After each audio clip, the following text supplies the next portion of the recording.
ကဘာတလွားညစ်ပြီးတောက်လို့ရတဲ့ထူးခြားခြားတောက်ကျိုးနဲ့နှုတ်များနံပါတ်1လာနှုတ်ရှေ့ကအီဂျစ်ဘုရင်မကြီးကလီယိုပထရာလိုထင်ရှားတဲ့ပုဂ္ဂိုလ်တွေတောင်အလှပအတွက်ရေရှိုးတဲ့ခါမှာရောကျမ်းမာရေးအတွက်ပါလာနှုတ်ကိုတောက်သုံးခဲ့ကြတယ်လို့တမိုင်းမှတ်တမ်းတွေမှာရှိပါတယ်တကယ်တော့လာနှုတ်ဟာလူသားနှုတ်နဲ့အာဟာရဖွဲ့စည်းပုံချင်းအလွန်နီးစပ်ပါတယ်ဒါကြောင့်နွားနှုတ်မတည့်တဲ့ကလေးငယ်တွေအတွက်စားထုံးနှုတ်ဖြစ်တောင်အသုံးပြုကြပါတယ်ဓာတ်မတည့်မှုဖြစ်နိုင်ခြေလည်းအလွန်နည်းတယ်လို့ဆိုပါတယ်ဗိုက်တာမင် A, E, D3, C တွေအပြင်ကယ်လ်ဆီယမ်နဲ့ဆီလီနီယမ်လိုသတ္တုဓာတ်တွေလည်းကျွယ်ဝစွာပါဝင်တာကြောင့်ကိုယ်ခံအားစနစ်ကိုလည်းကောင်းမွန်စေပါတယ်ဒါကြောင့်မို့လားကိုလည်းမစီးခြင်းနှုတ်ကလည်းမပြတ်ရှင်သေးတဲ့ညိုကီတို့လားမြင်တာနဲ့တခါတည်းနှုတ်ပြင်းညှင်နိုင်ပါတယ်ဒါလို့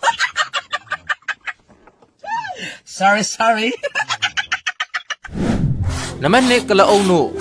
ကလအုပ်တွေကတဲကနာရဒေသတွေမှာနေထိုင်ကြတာဆိုတော့နှုတ်ထွက်မယ်လို့မထင်မိပါဘူးဒါပေမဲ့အရှေ့လယ်ပိုင်းအာဖရိကနဲ့အာရှအရှုဒေသတွေမှာကလအုပ်နှုတ်ကိုရာစုနှစ်ပေါင်းများစွာကတည်းကတောက်သုံးလာခဲ့ကြတာပါကလအုပ်နှုတ်ဟာနွားနှုတ်နဲ့ရတာချင်းနီးစပ်ပေမဲ့အနှဲငယ်ငယ်နဲ့ရတာဒါမှမဟုတ်ချိုပြီးခရင်ဆန်နဲ့ရတာအထိကွဲပြားနိုင်ပါတယ်အာဟာရတန်ဖိုးအနေနဲ့ဗိုက်တာမင် C တန်ဓာတ်ကယ်လ်ဆီယမ်နဲ့ဗိုက်တာမင် B တွေပါဝင်ပါတယ်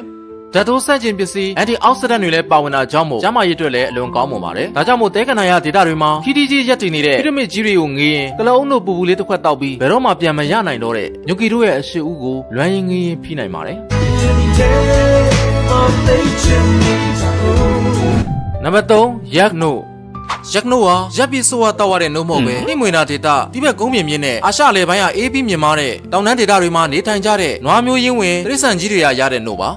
နွားနှုတ်ထက်အဆီဓာတ်နဲ့ပရိုတင်းထက်တိတိတသာပိုများပါတယ်ဒါကြောင့်အေးတဲ့ဒေသမှာနေထိုင်တဲ့သူတွေရဲ့ရှင်သန်နိုင်စွမ်းအတွက်လိုအပ်တဲ့စွမ်းရည်ကိုအများကြီးပေးစွမ်းနိုင်ပါတယ်ပြစ်ပြီးရှုံမွေးတဲ့အရသာရှိတယ်လို့လည်းဆိုကြပါတယ်ဒါကြောင့်မို့တောင်ပေါ်ဒေသကိုရောက်ဖြစ်လို့အမွေးထူထူမဲမဲနဲ့အဲ့ဒီတော်ကြီးတွေကိုတွေ့ရင်လည်းအလိုမပေးပဲတခါတည်းနှုတ်ပြင်းညှင်နိုင်ပါတယ်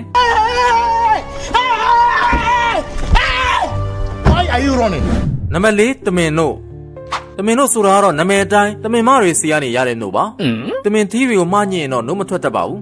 အဓိကအားဖြင့်နယူးဇီလန်လိုနိုင်ငံမျိုးတွေမှာတမင်မွေးမြူရေးခြံတွေကနေထုတ်လုပ်ကြပါတယ်တမင်တို့ဟာနွားနှုတ်ထက်ပိုပြပြီးအဆီဓာတ်အလွန်မြင့်မားပါတယ်ပရိုတင်းထက်ကျွဲဝါပြီးဗိုက်တာမင် A, D, E, K တို့လိုဗိုက်တာမင်မျိုးစုံအပြင်ကယ်လ်ဆီယမ်ဇင့်စတဲ့သတ္တုဓာတ်တွေလည်းပြည့်ပြည့်ဝဝပါဝင်ပါတယ်နှလုံးကျန်းမာရေးအတွက်ကောင်းတဲ့ Omega 3 နဲ့ Omega 6 လို Essential Fatty Acid တွေလည်းပါဝင်နိုင်ပါသေးတယ်ဒါကြောင့်မို့သူမအတွက်နဲ့တက်ရှူတိုင်းအောင်နေတတ်တဲ့ညိုကီတို့ရိတ်ဆိုင်ုံရောက်ရင်အဆောက်နဲ့ဘာညာညှိပြီးတမင်တို့လေးနည်းနည်းလောက်ဂွင်ပန်တောင်းတောင်းနိုင်ပါတယ်နံပါတ်5လာမနှုတ်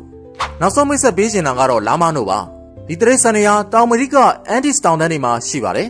လာမနှုတ်မှာပရိုတင်းကယ်လ်ဆီယမ်နဲ့ဗိုက်တာမင် B12 ကျွယ်ဝတယ်လို့သိရပါတယ်ဗိုက်တာမင် A, D, phosphorus တို့လည်းပါဝင်ပါတယ်နွားနှုတ်နဲ့မတည့်တဲ့သူတွေလည်းတောက်သုံးလို့ရသလိုအာဟာရဓာတ်လည်းကောင်းမွန်စွာပါဝင်ပါတယ်ဒါပေမဲ့ကြဲကြဲပြန့်ပြန့်ထုတ်လုပ်တာတော့နေပါတာကြောင့်မို့ရရှိနိုင်ဖို့တော့ခက်ခဲနိုင်ပါတယ်ဘယ်လိုပဲဖြစ်ဖြစ်ဒီလိုကောင်တွေကနှုတ်ညိုကီတို့လူပြည်ခဏရောက်တော့တစ်ခါတော့တောက်ဘူးတဲ့ရှိအောင်တောက်ကြည့်သင့်ပါတယ်